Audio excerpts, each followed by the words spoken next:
Donc, Apocalypse au chapitre 12, on lit du verset 1 jusqu'au verset 12.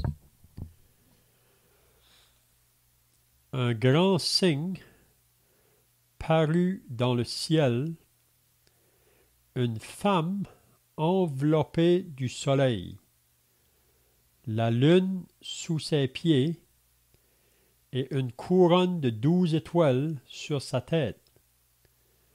Elle était enceinte et elle criait étant en travail et dans les douleurs de l'enfantement.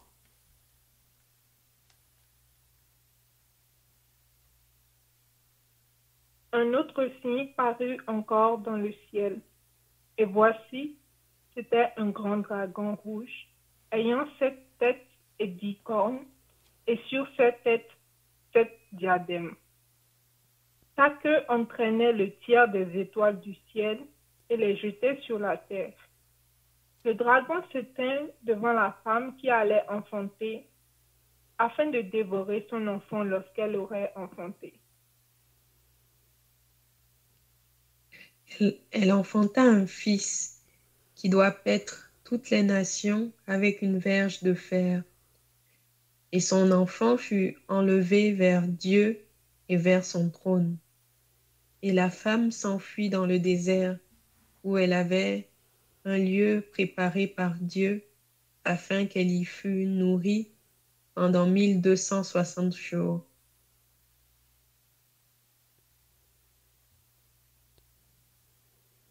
Et il y eut guerre dans le ciel. Michel et ses anges combattirent contre le dragon, et le dragon et ses anges combattirent. Mais ils ne furent pas les plus forts, et leur place ne fut plus trouvée dans le ciel.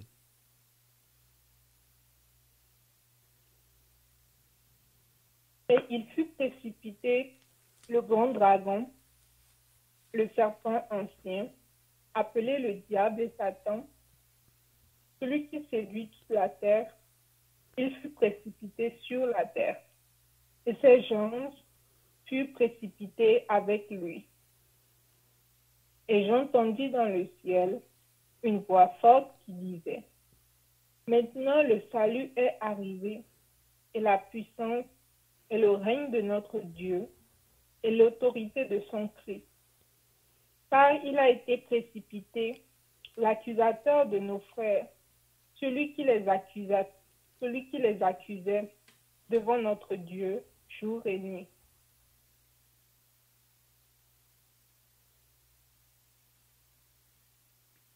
Ils l'ont vaincu à cause du sang de l'agneau et à cause de la parole de leur témoignage. Et ils n'ont pas aimé leur vie jusqu'à craindre la mort. C'est pourquoi réjouissez-vous, cieux, et vous qui habitez dans les cieux. Malheur à la terre et à la mer, car le diable est descendu vers vous, animé d'une grande colère, sachant qu'il a peu de temps. Amen. C'est bien. Donc, si vous étiez là la semaine passée, on avait regardé à partir du verset 15 du chapitre 11 jusqu'à la fin. Puis on avait remarqué là que le 7e ange sonna de la trompette. Donc, vous vous rappelez que il y a 7 anges avec chacune une trompette qu'ils ont sonné. On avait vu que les 4 premiers anges, quand ils ont sonné leur trompette, c'est des jugements qui sont venus sur la terre. Il faut toujours se rappeler que ce qu'on est en train de lire ici présentement, c'est toutes des choses futures encore pour nous. On sait que Jean a eu cette révélation-là il y a 2000 ans passés. Jean avait peut-être 90 ans, 95 ans. Il était dans sa vieillesse quand il a eu cette révélation-là du livre de l'Apocalypse. Puis il devait écrire cette révélation-là aux 7 églises. Puis on voit que aujourd'hui nous avons encore cette parole-là entre nos mains. Donc, les 4 premiers anges ont sonné de la trompette. Ça parlait des jugements qui vont venir sur la terre dans le temps de la tribulation. On avait vu là que ces jugements-là, ça va affecter plusieurs choses. La nourriture, même les poissons de la mer, même les eaux vont être affectées. Donc, ça va être des temps très difficiles pour la terre. Mais quand on arrive aux 3 derniers anges qui vont sonner des trompettes, là, il y a un aigle qui vole dans le ciel, on voit ça à la fin du chapitre 8, puis qui dit « Malheur, malheur, malheur aux habitants de la terre » à cause des 3 autres anges qui vont sonner leur trompette là. Donc, ça va être vraiment des fléaux très forts. Donc, la semaine passée, on a vu quand que la 7e trompette sonne. Puis on avait dit que quand que la 7e trompette sonne, ça, c'est le commencement du 3e malheur. Parce qu'à la fin pas à la fin, mais le verset 14 du chapitre 11, il nous dit que le second malheur est passé. Voici le 3e malheur vient bientôt. Donc, quand que le 7e ange sonne, ça parle des malheurs qui vont venir. Mais vous remarquerez que quand que le 7e ange sonne de la trompette, il ne mentionne pas les malheurs tout de suite qui sont associés à cette trompette-là. On voit seulement ça au début du chapitre 16. Puis qu'est-ce que ça ouvre, ça? C'est les 7 dernières coupes de la colère de Dieu qui va tomber sur la terre. Donc, si vous lisez Apocalypse 16, vous allez voir les 7 derniers jugements qui vont frapper la terre. Ça va être aussi très fort. Donc, on avait dit que les 7 sceaux, Dieu utilise les hommes pour juger le monde. Les 7 trompettes, il va utiliser les démons. Mais les 7 coupes en dernier, c'est vraiment Dieu lui-même qui va juger la terre. Mais avant qu'on arrive au chapitre 16, il y a plusieurs choses ici que Jean a été révélé là, dans ce livre de l'Apocalypse. On avait vu la semaine passée, à partir du verset 15 jusqu'au verset 19, c'est comme si là, c'est le moment, et puis quand Jean le dit, c'est comme si c'est déjà fait, que le temps est venu où le Seigneur va établir son royaume. Donc, où Dieu va intervenir, si on peut dire. Vous savez qu'on entend souvent le monde dire, si Dieu est vraiment là, pourquoi que toutes ces choses-là nous arrivent sur la terre? Pourquoi qu'il n'intervient pas? Puis même, il y a des personnes qui mettent Dieu en doute à cause de ça. Mais vraiment, les problèmes qui se font sur la terre aujourd'hui, c'est l'homme qui l'a attiré sur lui, vraiment. Parce que Dieu, dans sa miséricorde, dans sa grâce, il est toujours patient parce qu'il veut encore que les hommes se repentent puis qu'ils se tournent vers son Fils. Mais Dieu est simplement patient parce qu'il veut encore que les hommes soient sauvés. Mais, comme on a dit, sa patience va bientôt finir. Donc, on avait vu que le temps est arrivé, si on peut dire. On disait qu'ici, on est rendu, là, dans le livre de l'Apocalypse, dans la deuxième partie de la tribulation. Et on est rendu dans la deuxième partie. Donc, qu'est-ce qu'on va voir dans le chapitre 12 et le chapitre 13? Puis on voit un peu dans le chapitre 14 aussi. On va voir la trinité diabolique. Vous savez, il y a une trinité concernant le côté de Dieu, le Père, le Fils, le Saint-Esprit. Mais il y a aussi une trinité diabolique. Vous savez, le diable est un imitateur. Donc, la trinité diabolique, ça comprend le diable ou le dragon, ça comprend l'antichrist et le faux prophète. On les voit dans le chapitre 13 de l'Apocalypse.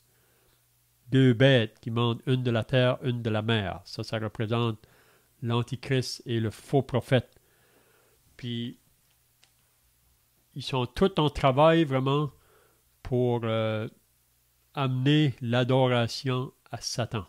Vous savez que depuis le début, c'est la raison pourquoi que Satan, ou cet ange qui avait été créé par Dieu, a été jeté en dehors du ciel.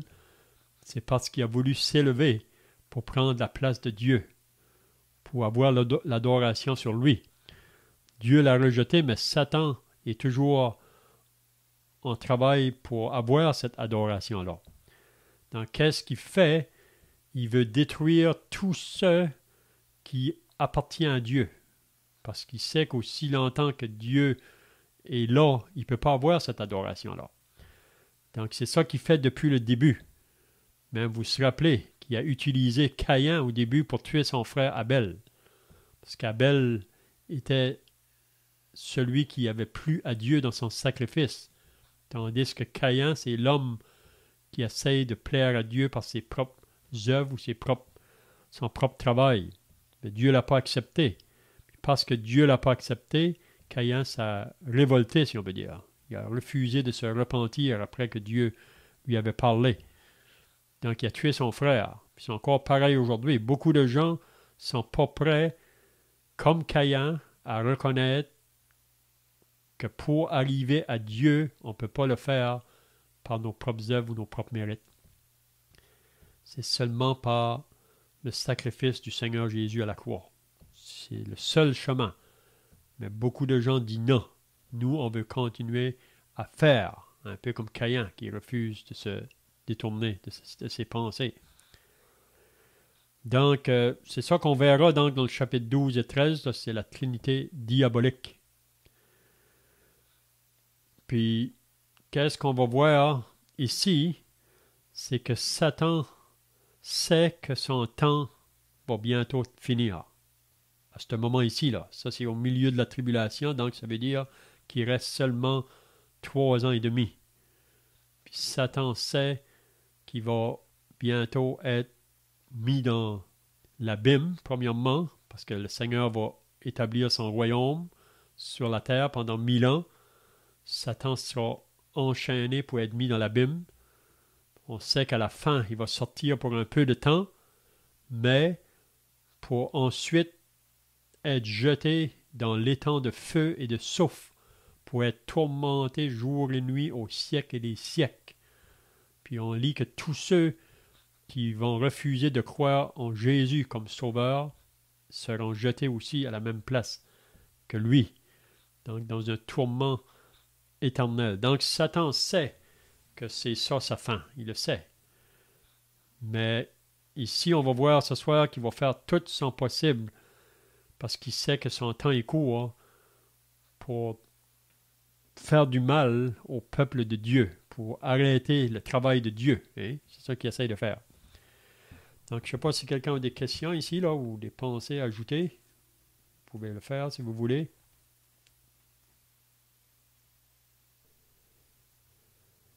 Ben, c'est bien. Donc, on commence le chapitre 12. Puis, qu'est-ce qu'on lit au début? C'est toujours Jean qui voit, et on voit souvent ça dans le livre de l'Apocalypse. Jean dit, je vis, je regardais. Mais là, il dit, un grand signe parut dans le ciel. Une femme enveloppée du soleil, la lune sous ses pieds et une couronne de 12 étoiles sur sa tête. Donc ici, Jean nous parle d'un grand signe. Puis si vous regardez au 3e verset, il parle d'un autre signe qui parut encore dans le ciel. Donc si je vous demandais la question maintenant, qu'est-ce que c'est un signe? Qu'est-ce que ça comprend ça? Un signe. Est-ce que quelqu'un a des pensées là?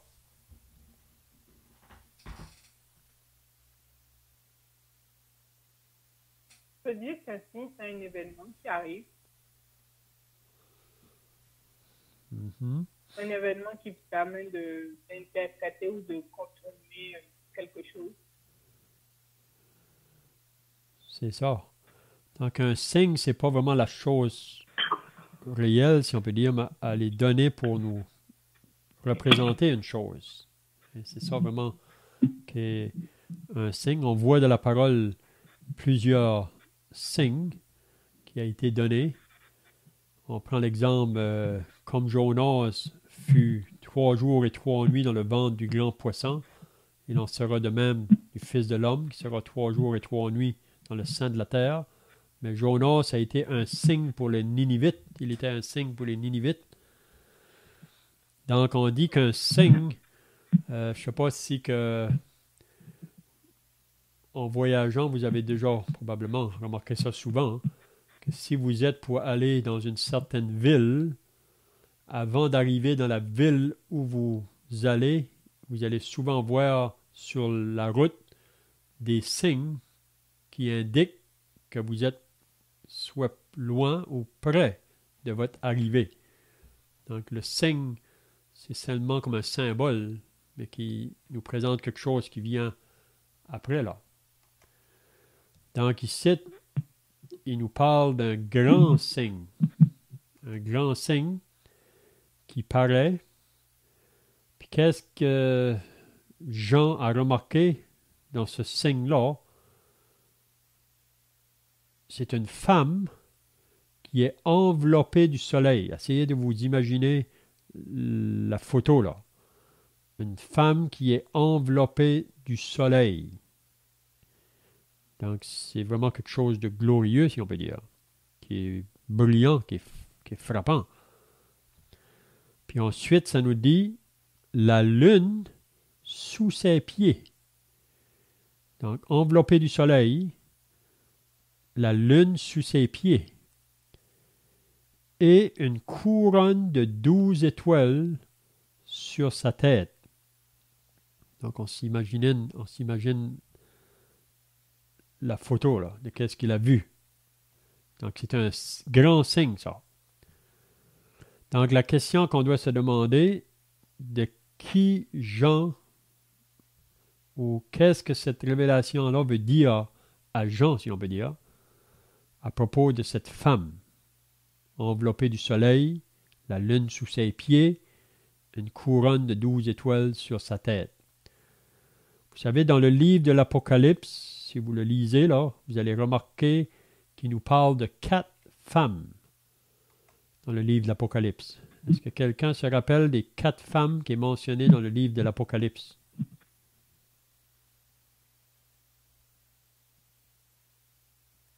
Il y a la première femme, on lit dans le chapitre 2 de l'Apocalypse, c'est la femme Jézabel. Vous vous rappelez? La femme Jézabel. Puis elle représente le paganisme et l'idolâtrie. C'est ça que cette femme Jézabel représente. Le paganisme, c'est-à-dire on va vers des faux dieux, vers des idoles, puis aussi quand on va vers les faux dieux et les idoles, on se tourne vers le péché de l'idolâtrie. On voit ça souvent même avec Israël. Quand Israël se sent éloigné du vrai Dieu, ils vont vers les faux dieux et le péché de la débauche qui est associé à ça. Donc ça, c'est la première femme qu'on voit dans le livre de l'Apocalypse, au chapitre 2, là, dans l'église de Thyatire, je pense. Ensuite, la deuxième femme, c'est la femme ici, qu'on voit dans Apocalypse 12. Ensuite, la troisième, c'est la femme prostituée qu'on voit dans Apocalypse 17 et 18. Puis cette femme-là, vraiment, dans l'Apocalypse 17 et 18, représente la fausse église, le faux système religieux. Vous savez qu'il y a la vraie église, mais cette femme-là représente la fausse église. Comme on disait tout à l'heure, Satan est toujours en train d'imiter le vrai. Puis ça comprend vraiment toutes les religions là, qui vont se mettre ensemble. Puis on peut voir ça aujourd'hui, là, mais c'est le faux système religieux. Puis ensuite, au chapitre 21, on voit à propos d'une quatrième femme. Puis là, il nous parle de la femme de l'agneau. Donc ça, c'est l'Église vraiment. Donc ici, au chapitre 12, qui est-ce que cette femme ici représente? C'est ça la question. Vous savez qu'il y a beaucoup de pensées, différents commentaires qui ont été donnés à propos de cette femme-là. Donc, si je vous demandais à vous aujourd'hui, qui est-ce que vous pensez que cette femme ici représente dans Apocalypse 12? Donc, si je vous demandais une autre question, peut-être ça va vous aider aussi, là. Où est-ce dans la Bible? J'ai une réponse. Comment? Ok. J'ai une réponse.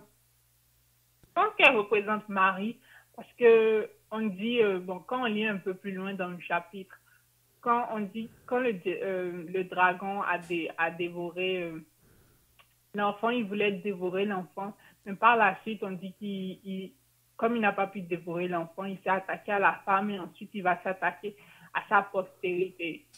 Donc, je pense que l'enfant, c'est le Christ et puis celle dont on parle, c'est Marie, je pense. Mhm. Oui, je sais que ça, c'est une pensée qui dit que la femme représenterait Marie. Même qu'il y en a qui vont dire que cette femme ici représente l'Église. Mais on dit toujours que pour comprendre un passage, il faut toujours aller voir à sa première mention, là, ou d'une chose qui mentionne un peu la même chose. Puis je ne sais pas si vous vous rappelez, là, on voit dans l'Ancien Testament, concernant le soleil, la lune et 12 étoiles. Est-ce que vous vous rappelez de ça dans l'Ancien Testament? Non, moi, je ne m'en rappelle pas. Donc, vous vous rappelez Joseph, le fils de Jacob, qui avait 12 fils, là. Joseph qui avait eu un singe un jour. Hein. Puis vous vous rappelez qu'est-ce que c'était son singe? Puis après cela, ses frères ont eu de la haine envers lui. Qu'est-ce que c'était le singe de Joseph qu'il avait eu?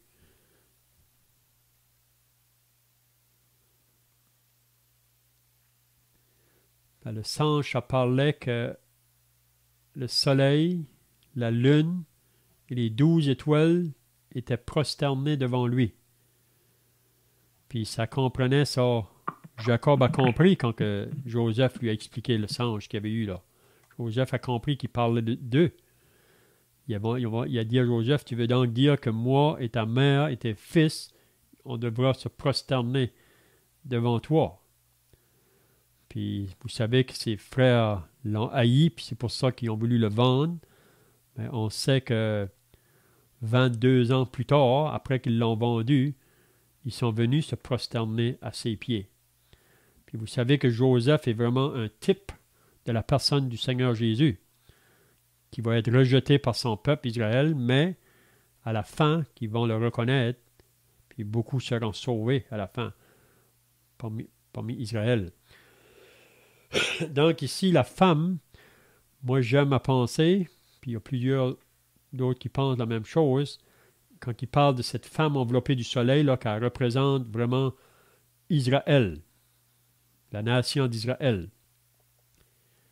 Puis on sait que au travers de cette nation-là, c'est de là que Marie va venir, la mère de l'enfant. Hein? Parce que Marie est vraiment du peuple juif, elle était une juive. Puis même le prophète Isaïe l'avait prophétisé longtemps d'avance, que cette fille vierge deviendrait enceinte pour engendrer un fils, qu'on l'appellerait Emmanuel. Mais, donc on croit qu'ici la femme, ça représente vraiment Israël, le peuple d'Israël. Puis vous savez que de ce peuple-là vient le Messie, et annoncé le Sauveur depuis le début vraiment. Puis c'est la raison pourquoi, si je vous demandais la question, quelle est la nation aujourd'hui ou le peuple qui est plus rejeté dans le monde?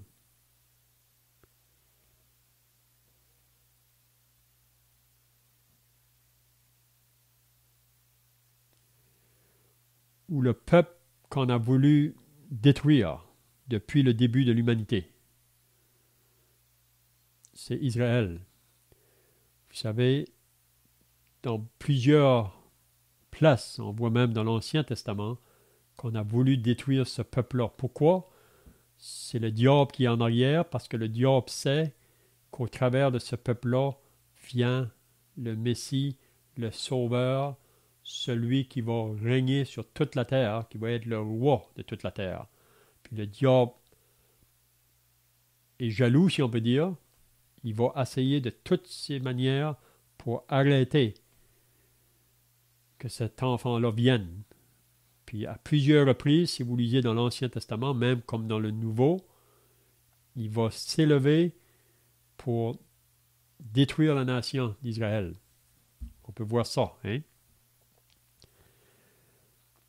Donc, vous pouvez faire des recherches pour vous-même sur ça, mais moi, je pense que c'est ça qui est plus la pensée ici concernant la femme. Donc, ça nous dit, elle était enceinte et elle criait étant en travail dans les douleurs de l'enfantement. Ça, c'est juste un symbole ici, là. C'est quelque chose qui ça symbolise, c'est un signe qui symbolise quelque chose. Mais le 3e verset, il nous parle d'un autre signe qui parut encore dans le ciel. Et voici, c'était un grand dragon rouge. Donc, c'est tout un portrait, ça. Un grand dragon rouge. Puis ça nous dit que il y avait ayant 7 têtes. Donc, c'est pas trop beau à voir. Un grand dragon rouge avec 7 têtes. Vous pouvez vous imaginer la photo. Et 10 cornes. Et sur ces têtes, ces diadèmes. Donc ici, qui est-ce que ce dragon rouge-là représente?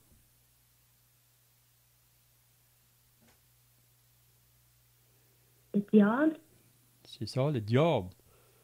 On a lu au verset 9, hein? Il nous dit vraiment qui il est au verset 9, là. Et il fut précipité, le grand dragon, le serpent ancien, appelé le diable et Satan. Donc c'est lui, ça, le grand dragon. Puis on peut voir qu'il y a une grande puissance, il y a une grande autorité, si on peut dire. Il est fort, mais il n'est pas plus fort que Dieu. Hein? Il est très puissant. Même nous-mêmes, on ne peut pas le vaincre. Ça prenait quelqu'un qui vienne pour le vaincre à notre place. C'est un peu comme les enfants d'Israël face à l'armée des Philistins. Le géant qui se présentait aux enfants d'Israël, le géant Goliath, puis qui les mettait au défi. S'il y a quelqu'un parmi vous autres qui peut venir me battre, on va se livrer à vous.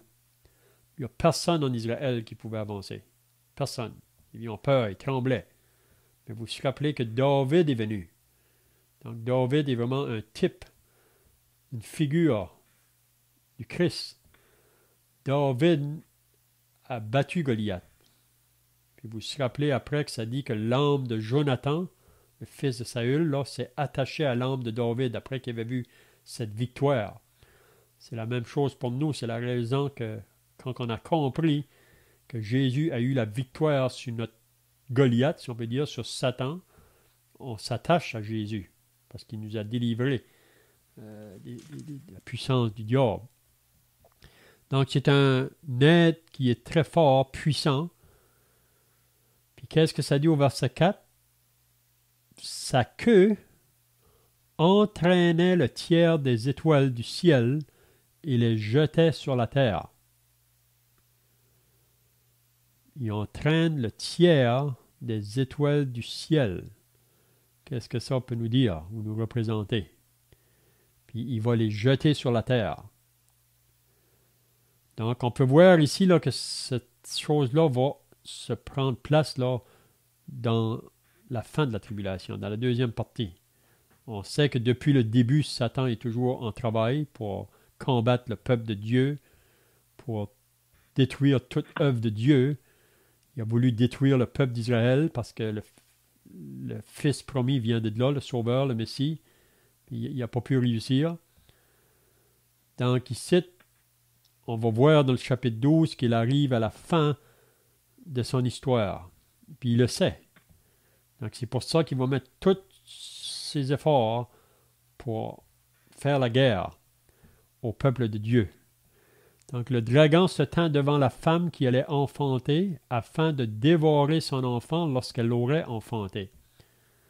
Donc qu'est-ce qu'on peut penser ici? Vous vous rappelez que quand Hérode apprit qu'un roi arrivait là, quand les mages sont venus à Jérusalem pour demander où est le roi des Juifs, on voit ça dans Matthieu chapitre 2, puis vous vous rappelez qu'est-ce que le roi a décidé de faire quand il a su qu'il y a un roi qui allait venir.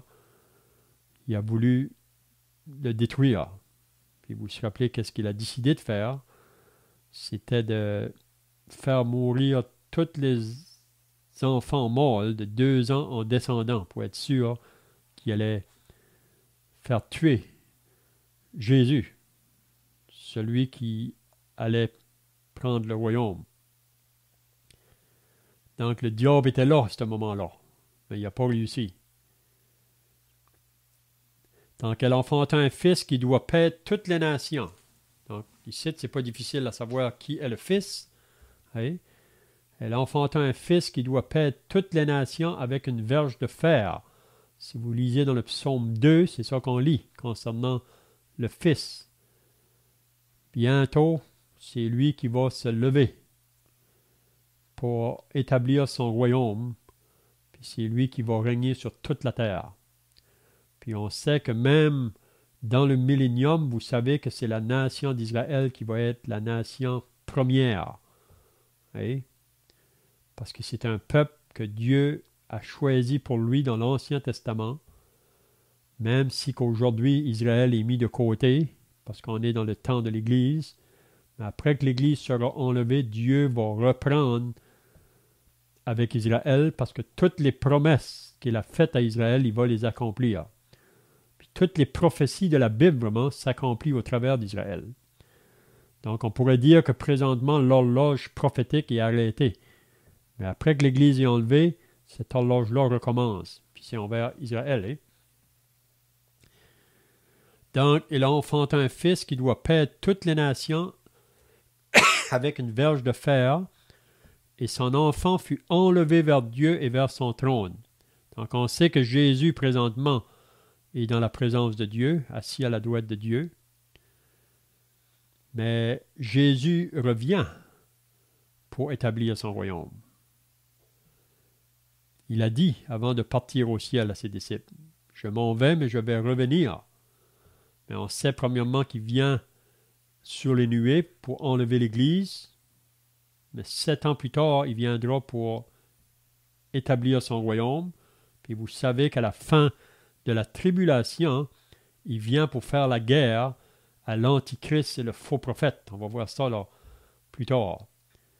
L'Antichrist et le faux prophète qui travaillent vraiment dans le but d'emporter la foule avec eux autres pour adorer Satan vraiment.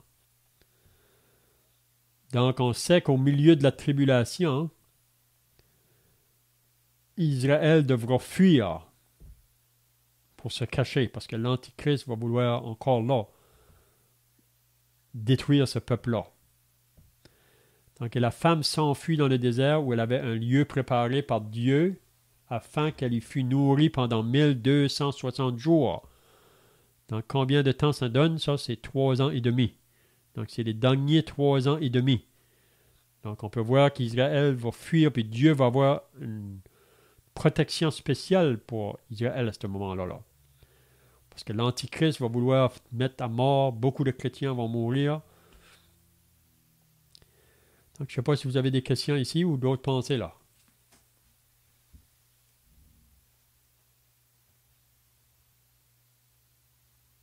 Donc le verset 7, il y eut guerre dans le ciel.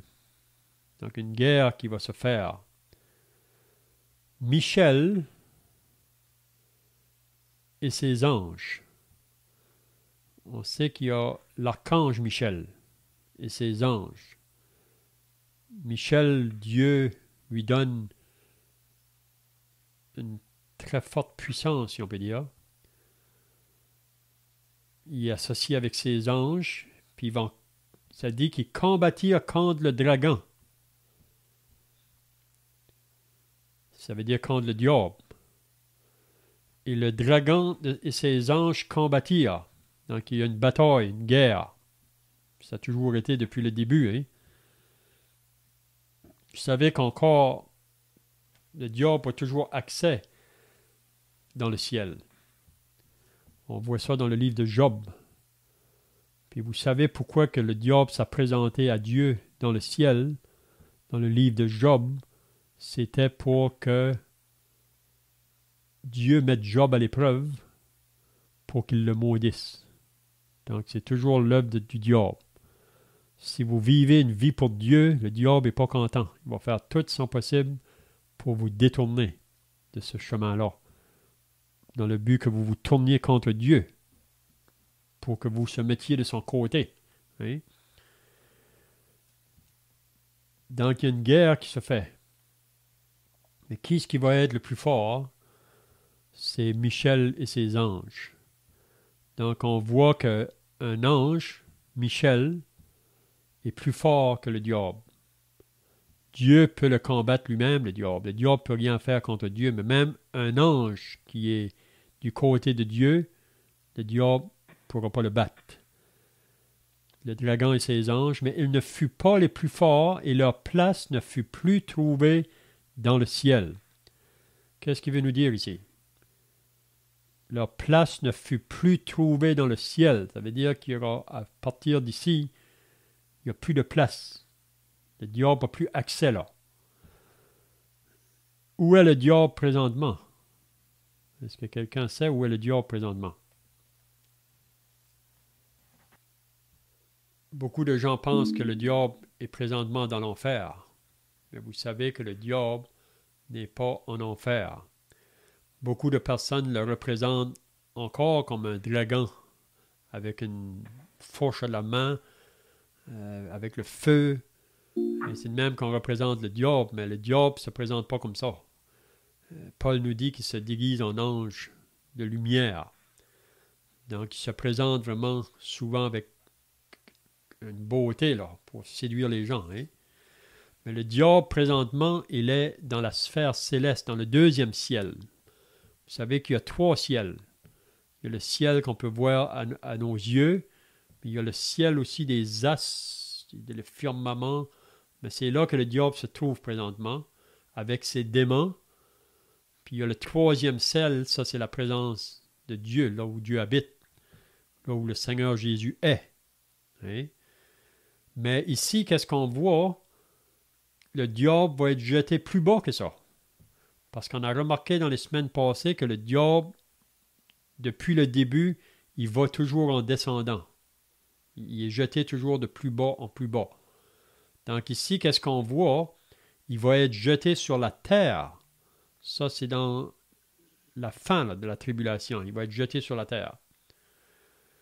Ça dit, il ne fut plus trouvé de place pour lui dans le ciel, et il fut précipité, le grand dragon, le serpent ancien, appelé le diable et Satan. Beaucoup de monde veulent le nier aujourd'hui. Ils disent que ça n'existe pas, ça. C'est juste des fables ou des mythes. Mais c'est réel. On a juste à regarder ce qui se passe autour de nous. C'est le diable vraiment et ses démons qui sont à l'œuvre présentement. Il fut précipité le grand dragon, le serpent ancien, appelé le diable et Satan, celui qui séduit toute la terre. Donc, il y a toute une puissance. Il séduit, ça dit, toute la terre. Oui. Il fut précipité sur la terre et ses anges furent précipités avec lui. Vous savez qu'il y a un tiers des anges qui ont suivi le diable dans sa chute. Donc, ils sont jetés sur la terre. Puis la raison qu'ils sont jetés là, vraiment, ils vont vouloir faire du mal au peuple de Dieu, puis surtout encore à Israël. Et j'entendis dans le ciel une voix forte qui disait « Maintenant ». Donc, ça veut dire ici, là, quand Satan est jeté sur la terre, là, la fin va bientôt prendre place. C'est juste question de mois maintenant. Oui? Et j'entendis dans le ciel une voix forte qui disait « Maintenant le salut est arrivé, et la puissance et le règne de notre Dieu et l'autorité de son Christ, Donc, ça va prendre place, car il a été précipité l'accusateur de nos frères, celui qui les accusait devant notre Dieu jour et nuit. Donc, le diable, vraiment, c'est un accusateur. Il accuse les chrétiens. Il va essayer de mettre toutes sortes de choses pour attaquer le peuple de Dieu, vraiment. C'est ça qu'il va faire toujours. Mais bientôt, sa fin va terminer. Hein? Donc, on va terminer. Je vois que le temps passe, là. On va juste aller au verset 11 et 12. Ils l'ont vaincu. Donc, comment est-ce qu'on peut vaincre l'ennemi ou le diable? Ils l'ont vaincu à cause du sang de l'agneau. Donc, c'est dans le sang de l'agneau. C'est seulement par Jésus qu'on a eu la victoire sur le diable.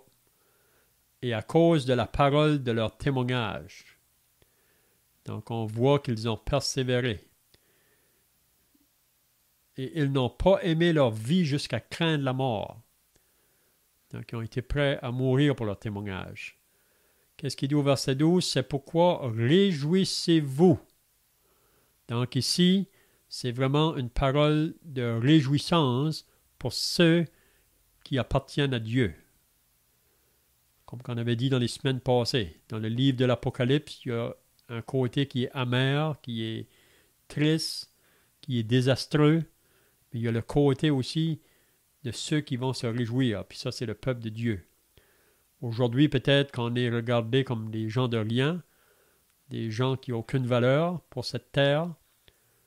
Mais bientôt, on va être dans la félicité. C'est pourquoi réjouissez-vous, cieux, et vous qui habitez dans les cieux. Malheur à la terre et à la mer. Donc, malheur, car le diable est descendu vers vous, donc vers la terre, animé d'une grande colère, sachant qu'il a peu de temps. Donc ici, c'est le diable sur la terre, puis c'est juste question de moi, si on peut dire là. Puis il va faire tous ses efforts, mais vous connaissez qu'est-ce qui va prendre place par la suite. Donc, on pourra continuer dans la semaine prochaine pour regarder, probablement qu'on pourra voir dans le chapitre 13. Puis c'est comme j'ai dit au début, là, il y a la trinité diabolique. Il y a Satan, l'Antichrist, le faux prophète.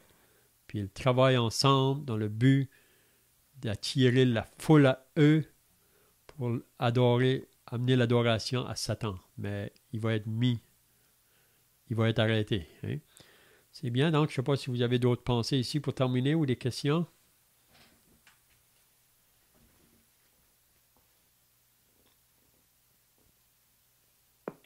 Dans le verset 7, quand il disait